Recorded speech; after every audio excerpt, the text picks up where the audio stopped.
Hey everybody, Norm from Tested here at Comic-Con 2019. Now, John Eblin here of KorbenFX. You guys have brought a new model. Tell me about, well, the making of this Orville. Well, thank you very much. This is the Orville. She's a 36-inch long replica that we're very proud to bring today. To my knowledge, next to the filming miniature, she's the largest Orville that's out there, so we're happy to bring her here. She started with, well, digital assets from the studio, which we were very happy to have. And from there, we turned her into the perfect kit for our artist.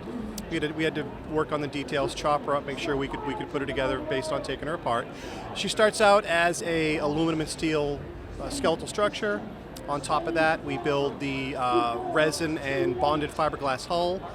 We do straight 3D printing on the hull. We don't do any resin castings. We don't really do any scratch building.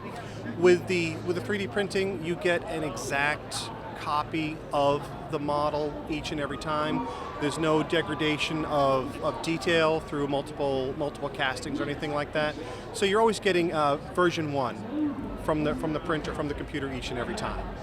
You and your team have been building, essentially filming miniature quality models for a long time now, and you've worked with a bunch of different licenses, from Star Trek, from TV shows, Firefly, even to now the Orville that has a filming miniature. Did you get a chance to go study the filming miniature for details and how that was built? We did get a chance to take a look at the filming miniature. She's beautiful. She's a beautiful piece of art, and you can tell that the people that built that knew what they were doing. They loved the subject, and it shows.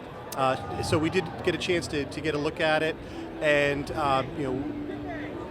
the filming miniature is a little different than the digital version, so we had to kind of take both of those and kind of combine them and make sure that we were reproducing the most accurate version of the Orville that the fans see.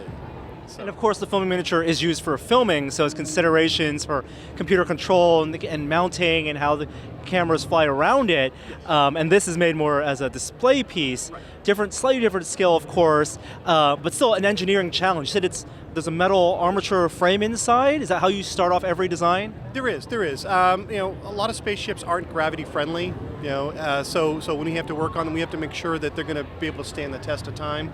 So we do start with that metal on the inside to make sure that she's going to stay true for her lifetime.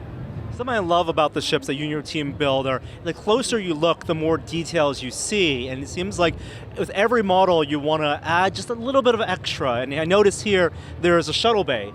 And so how do you go about deciding what interiors you want to show, how you want to light it?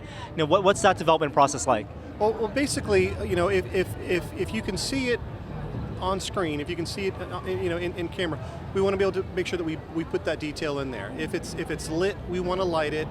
If you can see into a window, into a room, into a shuttle bay, we want to make sure that detail is there, because those are the things that the collector looks for, that people look for, because they saw it, so we want to be able to show it to them. And one of the great things about the Orville was that the interiors were built to be realistically scaled to the exteriors.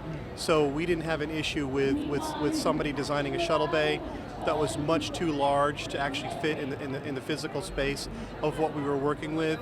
So what you're seeing when you look in that shuttle bay is you're seeing the shuttle bay, which was great. Oftentimes we see models that are more like play sets where you take the top off and the interior is there, but it's many times the scale, and just so you can have some kind of interior. Now, about lighting, what's your approach to lighting? Lighting technologies have changed from fiber optics to LEDs to computer control. How do you go about designing lighting? Well, basically, we've got the advantage of being able to keep up with technology, and when we first started building miniatures, we were using micro bulbs. Then we switched into basic LEDs, basic small cold cathode tubes. Now we're working with RGB lighting, with RGB white lighting as well. And what we're able to do with microprocessors is to literally dial in the exact color that we want a light to be. And that's a great advantage over trying to accomplish that with any other format. And so that helps us just reproduce that realism that you see on screen. So Korben is its own business now. This is a license you guys hold. Are you still pursuing other licenses? What can we expect from your model shop in the future? Well, you can definitely expect more Orville from us in the future. Beyond that, we've got some plans, we've got some ideas, but right now we're focusing on the Orville. All right. Well, we'll have to come back next year. Next year's Comic-Con and see what we reveal. John, it's great to see you as always. I appreciate it. It really is.